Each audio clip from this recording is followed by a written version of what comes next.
No one is good but God alone. Mark 10:18. கடவுள் ஒருவரை தவிர நல்லவர் எவருமில்லை. மார்க் நற்செய்தியாளர் 10ஆம் அதிகாரம் 18வது திருவசனம்.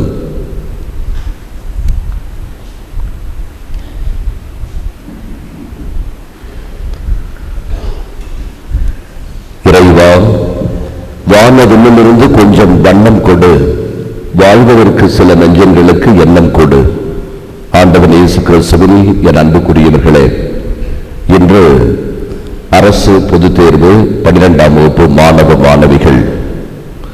Examination is a great botheration to the younger generation of Indian nation, says late Chief Minister of Tamil Nadu, Dr. C.N. Annadurai.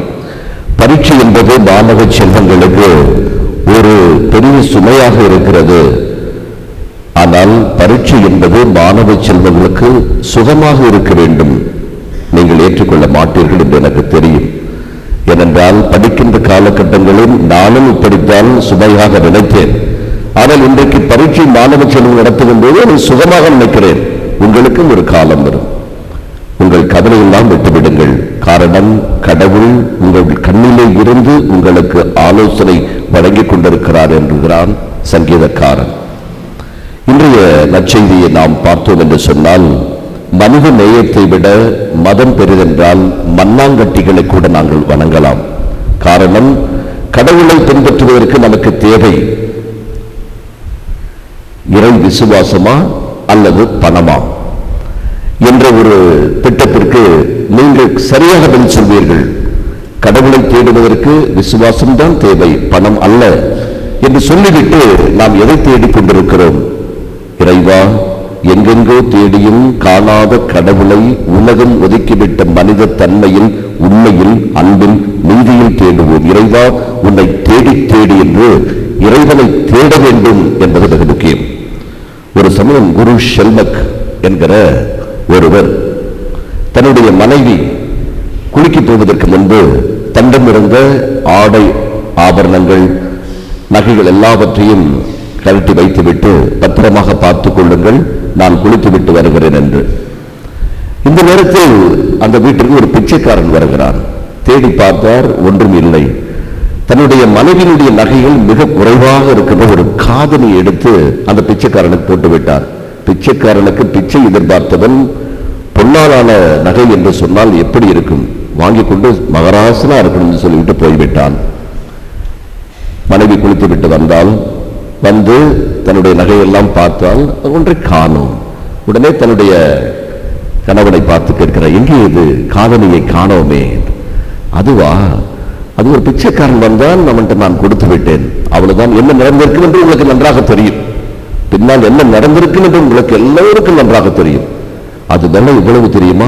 போய் நீ வாங்கிட்டு வந்தாதான் சரி, இல்லை உள்ளே விடமாட்டேன் அப்படின்னு சொல்லி மனைவி பேயாட்டம் ஆடிவிட்டாள்.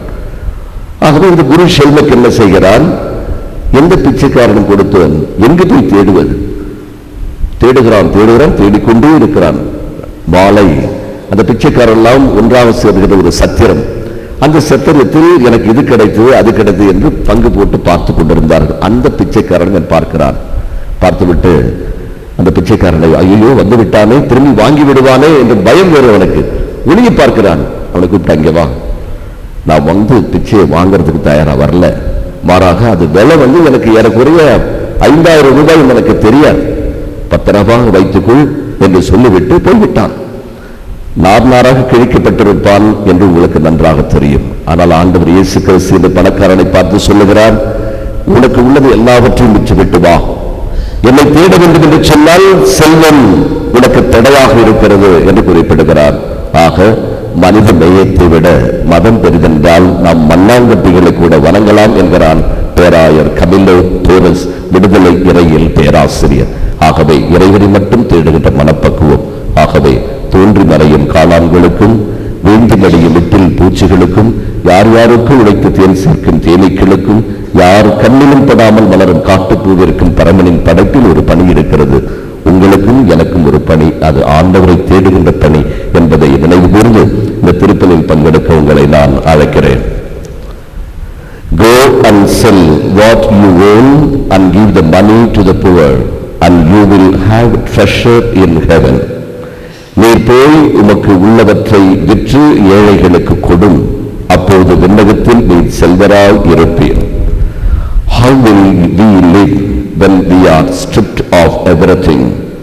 What sort of life will we lead when everything has been sold and there is no longer any property? Said Basil. அனைத்தையும் இழந்து நாம் எப்படி வாழ்வது? எல்லாவற்றையும் விற்றுவிட்டு ஒரு பொருளுமின்றி என்ன வாழ்க்கை வாழ்வது? When wealth is lost, nothing is lost. When health is lost, something is lost. When character is lost, everything is lost. பொருள் இழந்தால் ஏதும் இழப்பல்ல. உடல் நலம் இழந்தால் சிறிது இழப்பு. நடத்தை இழந்தால் அனைத்துமே இழப்பு. He became poor so that by this poverty you might become rich. Corinthians 8:9. அவருடைய ஏழ்மையினால் நீங்கள் செல்வராகுமாறு எவ்வாறு செய்தார்? ஆமென்.